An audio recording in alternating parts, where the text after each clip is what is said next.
छात्रों, आपका फिर से स्वागत है वीके एजू मीडिया में।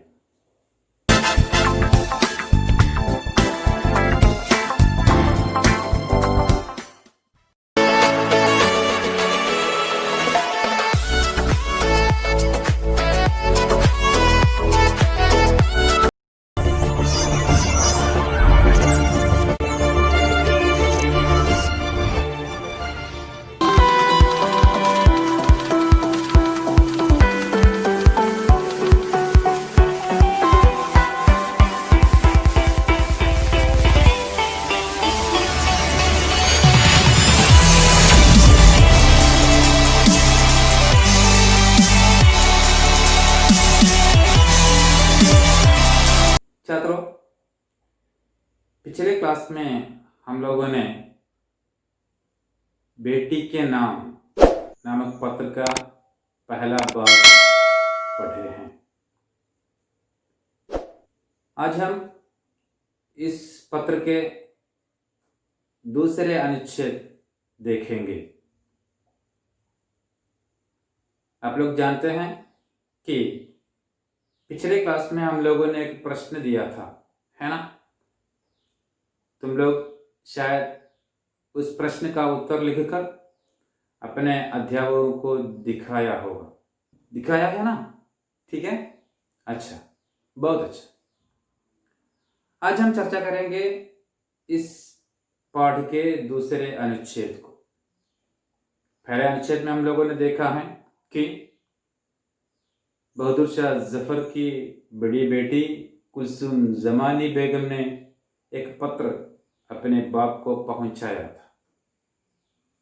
उस पत्र के जवाबी पत्र के रूप में यह पत्र लिखा गया है। पत्र पढ़कर बहादुर शाह जफर को बड़ा दुख हुआ। यह पत्र उनके लिए एक आंसूनामा था। ठीक है ना? तो देखें, हम बाकी भाग हम देखेंगे तो हम पढ़ेंगे। जरा स्क्रीन पर देखें, पढ़ो।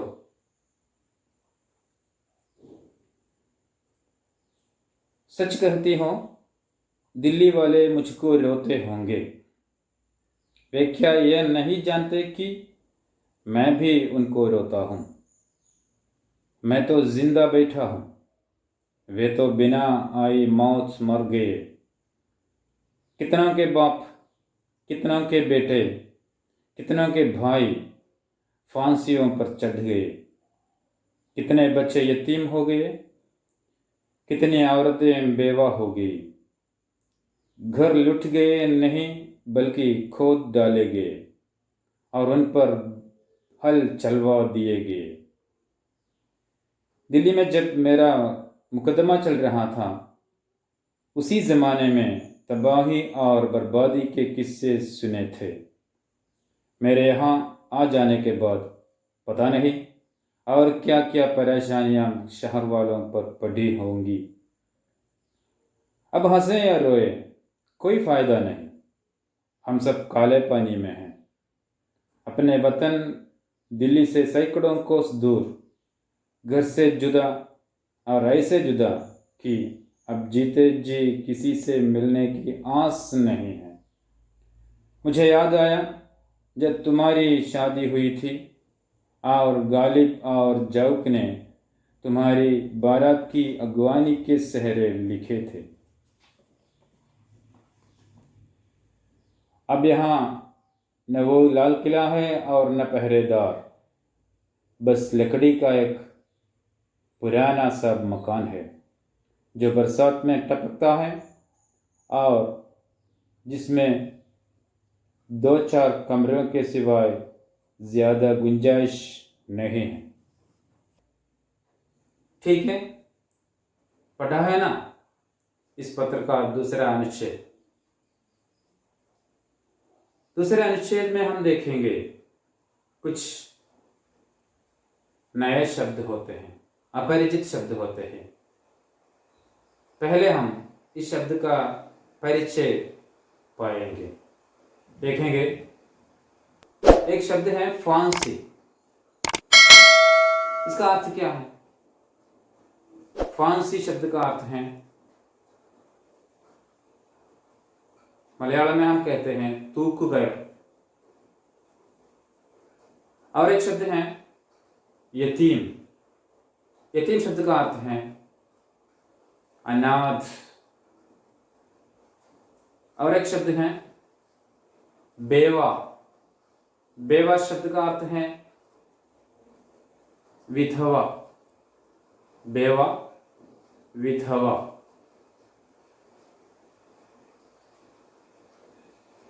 और एक शब्द है लूटना। लूटना शब्द का अर्थ है रॉबरी, कोल्लेड़ी। और एक शब्द है हल चलाना। हल चलाना माने उഴുതു മറിക്കുക, प्लफिंग या जोतना। और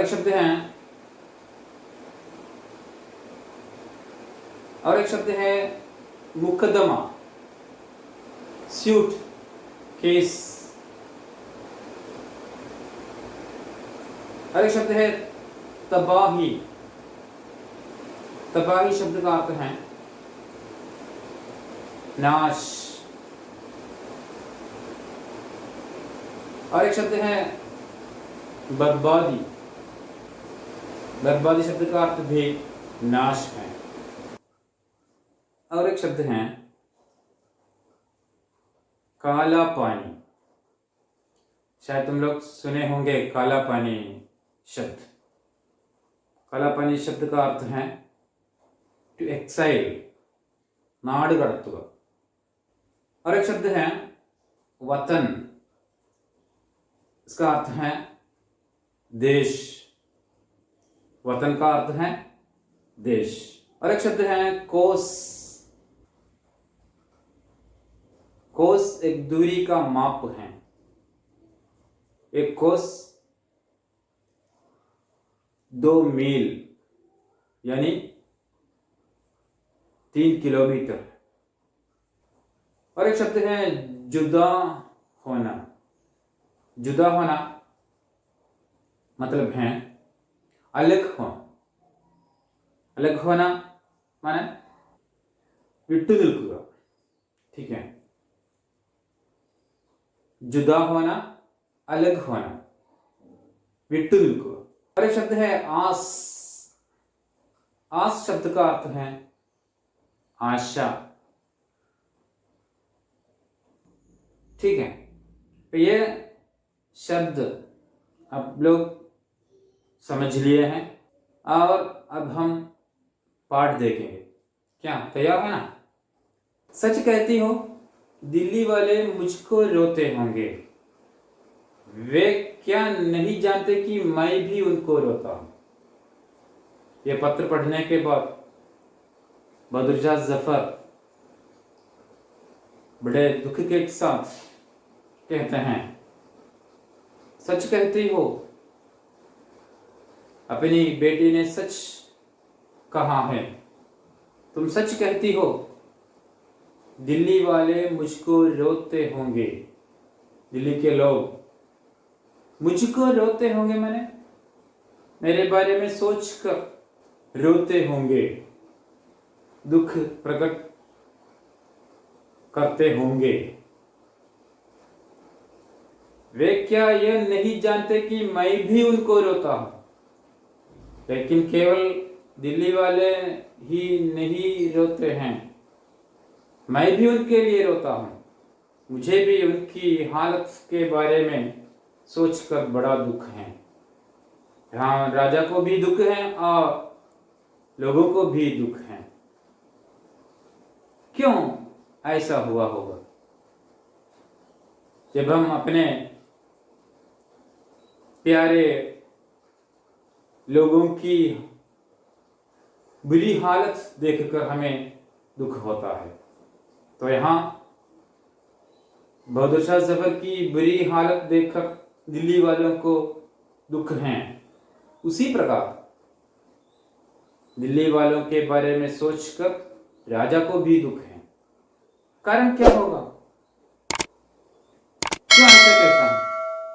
हाँ बताओ, क्यों ऐसा कहते हैं? दिल्ली वाले राजा को बहुत प्यार करते हैं और राजा भी दिल्ली वालों को बहुत बड़ा प्यार करते हैं।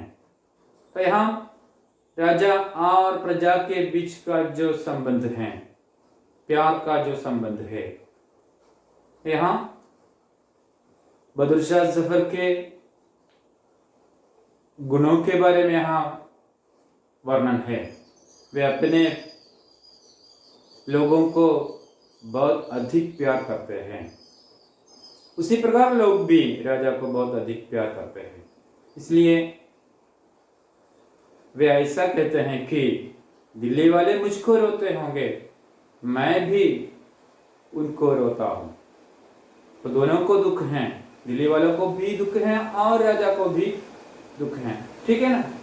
समझा है ना? ठीक है।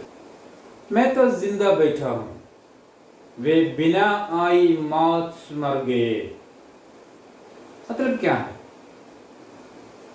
मैं यहां जिंदा हूं, कैद में है, फिर भी मैं जिंदा हूं। लेकिन यहां दिल्ली में बहुत सारे लोगों ने अपनी जान बलिदान की है। किसके लिए? भारत की स्वतंत्रता के लिए। वे उसके बारे में सोचते हैं। बिना आई मौत, मरणम वरादे मरणപ്പെട്ടു എന്ന് പറയുന്നു। वे लोग, उन लोगों को मरने का समय नहीं हुआ है। अंग्रेजों से लड़ने के कारण, देश प्रेम के कारण उन लोगों को अपने जान बलिदान देना पड़ा। इसलिए बहादुर शाह जफर ऐसा कहते हैं, मैं यहां जिंदा हूं, लेकिन दिल्ली वाले अपने जान दे चुके हैं, बिना आई मौत मर गए हैं। यदि वे लोग देश प्रेमी न होते तो वे यदि अंग्रेज सरकार के अनुकूल काम करे तो वे लोग नहीं मर जाते। लेकिन उन लोगों में देश प्रेम था, इसलिए वे लोग देश के लिए बहुत सारे लोग शहीद हो गए, बिना आए मौत मर गए। समझ गए ना? है ना? बहुत दुखदायक है। राजा के लिए उन लोगों की मृत्यु बहुत दुखदायक है, क्योंकि राजा तो जीवित हैं, राजा को मरना था, लेकिन वो अब जीवित है, वो जिंदा है, लेकिन वो अब जिंदा है। लेकिन बहुत सारे लोगों को अपने, बहुत सारे लोग देश के लिए मर गए हैं। ठीक है ना? समझ गए ना? तो हम आगे देखेंगे। कितनों के बाप, कितनों के बेटे, कितनों के भाई फांसी पर चढ़ गए। क्या है फांसी पर चढ़ना? मरण शिक्षा। टूक गया, वे फांसी पर चढ़ गए। बहुत सारे लोग, हर एक व्यक्ति जो मर गए हैं, वे कुछ लोगों के बाप होते हैं, कुछ लोगों के बेटे होते हैं, कुछ लोगों के भाई होते हैं। इस प्रकार बाप, बेटे, भाई, इस प्रकार बहुत सारे संबंध रखने वाले लोग देश के लिए अपना जीवन बलिदान की, अपनी जिंदगी बलिदान की है। इसके बारे में सोचते हैं आप, कितने बेटों ने, कितने बापों ने, कितने भाइयों ने देश के लिए फांसी पर चढ़ गए। फांसी पर चढ़ना माने क्या है? फांसी पर चढ़ना, तू किले टकड़ो, दुख की बात है। ये सब देश प्रेम के कारण, देश की स्वतंत्रता के लिए इन लोगों ने अपने जान बलिदान दी है। ठीक है, समझ गए ना, समझ सकते हैं ना, शंका है कुछ नहीं है ना। अच्छा, हम आगे देखें।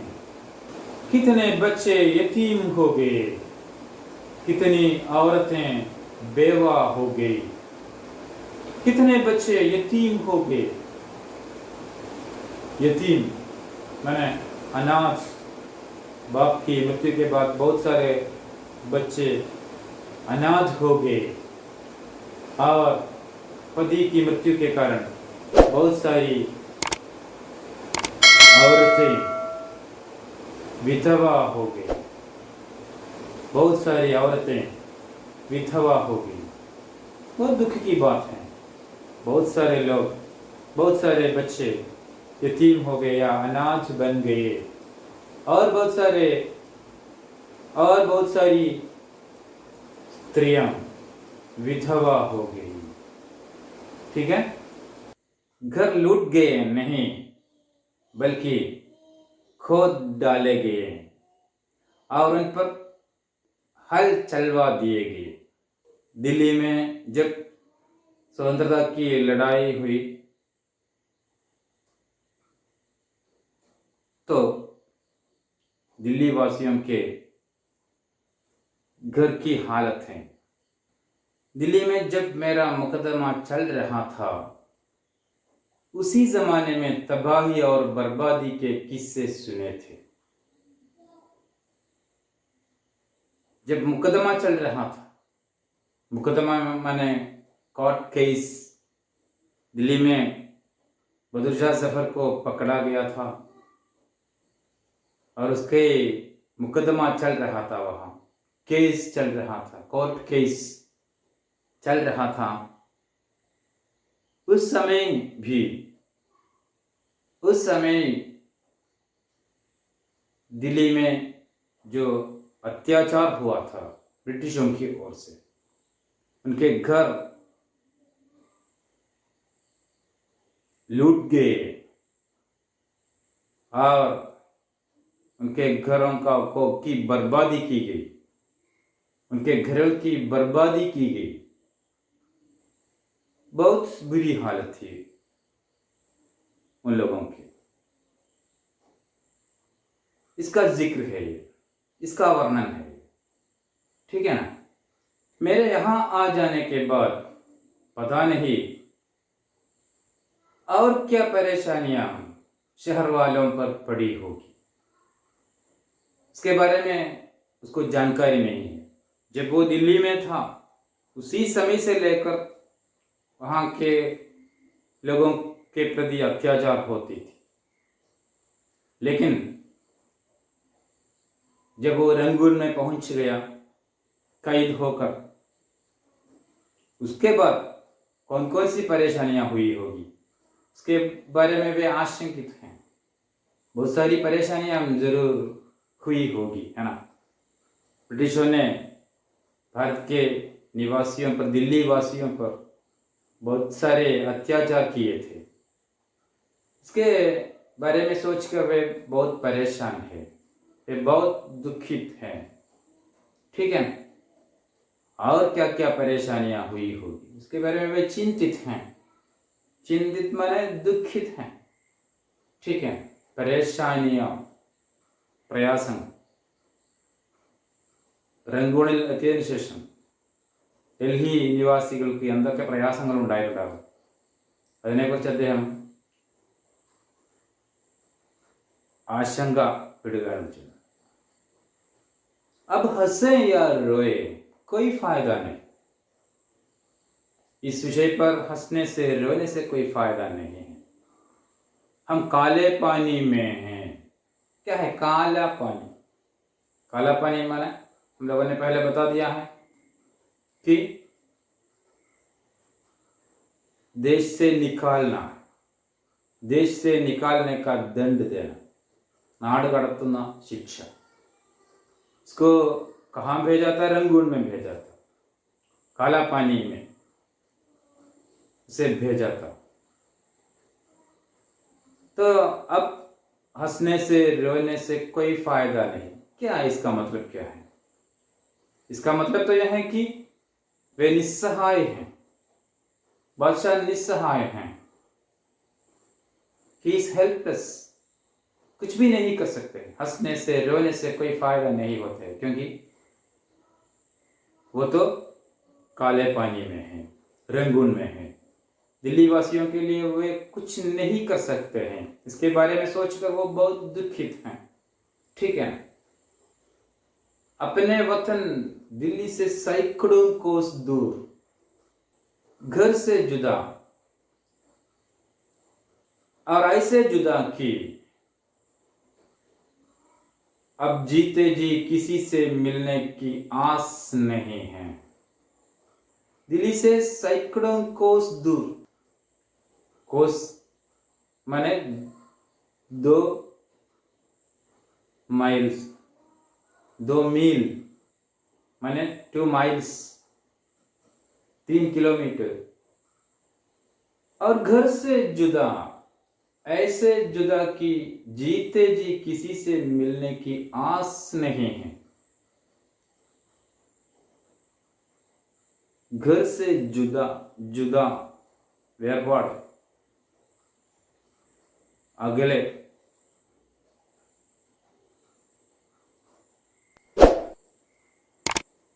ऐसी जुदा, അങ്ങനെയുള്ള ഒരു വേർപെടലാണ്। और जीते जी किसी से मिलने की आस नहीं है। ജീവനോടുകൂടി ഇനി ആരെയും കാണാം എന്നുള്ള പ്രതീക്ഷയില്ല, ആശയില്ല, അങ്ങനെ ഒരു വിശ്വാസമില്ല। इस पर वे बहुत दुखित हैं और किसी से मिलने की कोई आशा नहीं है, कोई विश्वास नहीं है। जीते जी, वो तो अब बूढ़ा हो गया है और एक बार फिर लौटकर अपना देश पहुंचने की कोई आशा उसके मन में नहीं है। ये बिल्कुल निस्सहाय हैं।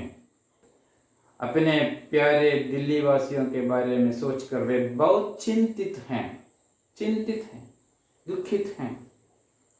किसी से मिलने की कोई आशा भी नहीं है। ठीक है ना, समझते हैं ना? हाँ, युद्ध के कारण बहुत सारे विनाश होते हैं। युद्ध के कारण रहने के मकान नष्ट हो जाते हैं, जो भीषण हालत होती है। एक युद्ध इतना विनाशकारी है, इसके बारे में हमें जानकारी देती है। ठीक है। इस पाठ के अगला भाग हम अगले क्लास में चर्चा करेंगे। अब तक हम लोगों ने जो कुछ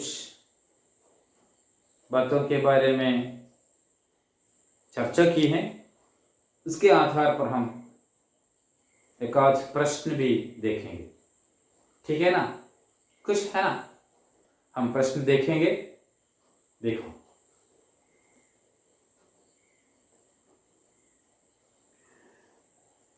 दिल्ली वाले मुझको रोते होंगे, मैं भी उनको रोता हूं। यहां शासक का कौन सा गुण प्रकट होता है?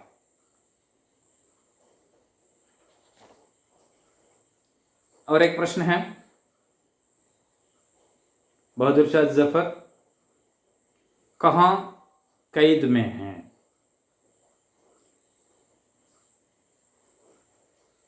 ठीक है।